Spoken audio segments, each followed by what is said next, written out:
Hey everybody, welcome back to Taco's Virtual Mode as we get into more questions for our Talk About It Friday. I'm so glad that you're here and we can delve into all these questions and see what we have this week. So without further ado, here we go!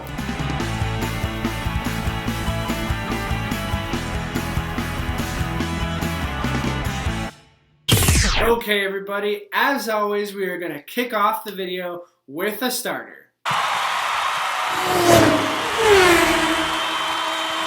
So friends, today's starter is a fun one, as always, and it is going to be, what is your favorite number and why?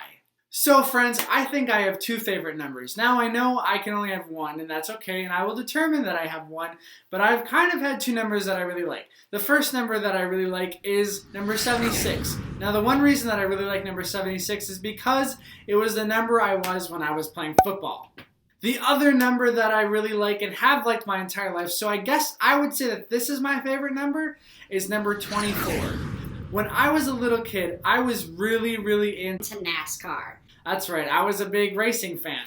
And I also had a lot of Matchbox racing cars, you know, like the little small cars, and they were like the actual NASCARs. And I always thought the coolest car out on the track was Jeff Gordon's car. It was the DuPont car with the flames, and he was always pretty close to winning most races. You know, he was a very successful driver, and for that reason, I would say that number 24 stuck out to me, and I really liked the way his car was designed, and that was the reason I liked number 24.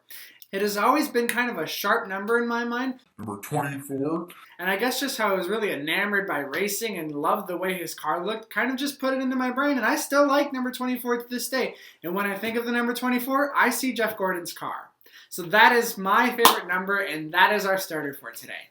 Alright friends, now we're going to move on from the starter since we've been warmed up, and we're going to get into our comical questions. The first comical question is a situational question, and it is, have you ever texted the wrong person? So friends, I probably have done this many times. Actually, I can think of a few times where I have done it. But I'm going to actually share an example that happened to me last April, but it wasn't me. It was actually my dad. So friends, you likely have these too, but my family communicates in a family group chat where we're able to text each other. And in April, it is my mom and dad's wedding anniversary. And so we were texting my dad, my brother, and I, and being like, what are you going to do for mom for your wedding anniversary? And we were doing this in a group chat without my mom. But my dad, for some reason, seems to get the group chats confused sometimes and texts different group chats about different things. So he went ahead and then shared all of his surprises that he was going to have from my mom in the group chat with her in it. So we were thinking that we were just going to be talking to him about what he was doing, and then he ended up spilling his guts to my mom in the group chat with her, to which she responded with a "thank you, honey."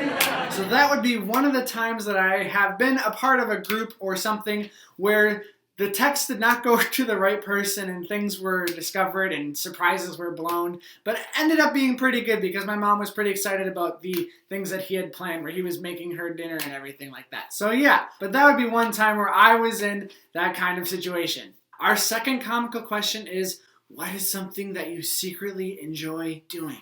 Now friends, I'm going to answer this question with another question to ask. And that is going to be, have you ever been out in a public setting and really just kind of sat and enjoyed watching the people?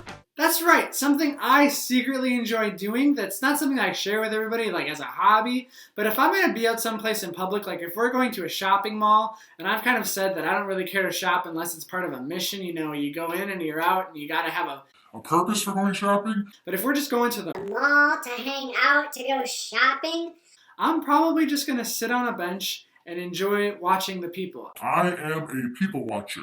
It's not something where I do like to judge people, just kind of to see like the people that are out, what they're doing, what they're shopping for, what they're wearing, what they're doing, who they're talking to, what kind of conversations they're having. It's just kind of fun to be, you know, like passively nosy, if that's what you can say. I know it kind of sounds creepy, but I'm sure a lot of you too like to just sit and people watch. When I'm at a county fair or something like that, I'll find a bench. I'll sit and watch the people. Whenever I've been at an airport, I just kind of sit and watch the people. Like I said, when I go to the mall, I like to people watch. It's something that I secretly enjoy doing.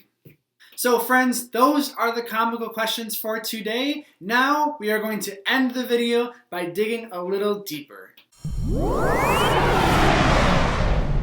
Okay, friends, this final question is kind of like conversations that you've had with yourself about things that you plan for your future or where you see yourself going and what decisions you plan on making in certain circumstances. And the question is, what is something that you'll never do? And I have a very specific answer for this, and I'm just going to share before I tell you what it is. It's something that I planned when I was very young, and it was something that I don't have anything against, but it's something that I told myself that I wasn't ever going to do. And since I'm a kind of stubborn person and stick to my general ways, I have stuck to this, and it's something that I plan on doing. So friends, the thing that I will never do is I will never drink alcohol. That's right, friends. When I think I was around 7 years old, I told myself that I wasn't ever going to drink. And I went my entire, youth life thinking like, okay, this is my plan. This is what I'm going to do. I'm never going to consume alcohol. And now that I'm an adult and fully able to do so, I still haven't done so. And it's just something that I've stuck to my guns and I've said that I'm not going to do. And has it been challenging? Yes, I've been in a lot of situations where a lot of people are doing these things, but you know what? I told myself that I wasn't going to do it, and it's something that I have kind of stuck with, and I'm not going to do it. There's no particular reason why I never will. I don't have anything against people who do. It's just something that I told myself I wasn't going to do. Now, I'm sure that you may have had conversations with yourself for similar things, or and this is not to say that everything that you say that you'll never do is going to be along the lines of something like, I'm never going to drink. But in these case scenarios, there's going to be times where you probably are going to face some sort of peer pressure if you're going to do something or if you're not going to do something. And this is where I think that important message and sticking to your guns and understanding to do the best thing for you and what you feel is personally best for your health is important. And so that's kind of where I wanted to end with this little message, is that there's this one thing that I told myself I wasn't going to do and that I'll never do, and I've stuck to it. And I think that if you have the willpower and the ability to do it as well and to keep yourself on a good path with whatever it is that you're telling yourself that you're never going to do, stick with it and make sure that you understand yourself best and know your limits and what you can do. So take with this whatever you want to do with it, kind of play around in it with your head about anything that you say you'll never do in any situation and how it might play into your friends and your life and anything like that. It doesn't have to be something like where I was going with. I just wanted to share that because it was my version of digging a little deeper in myself and sharing that kind of truth with you about what decision I've made for myself and how I'm living that out in my life. So that is how I wanted to wrap up today's Talk About It Friday video. I hope you enjoyed getting into your favorite numbers and some comical questions and to think about something that you say that you'll never do. And with that, we're going to wrap it up. We will see you next week, as always, with our Motivational Monday as we get back after the weekend. So I hope you all have a great Friday. I hope you have a great weekend.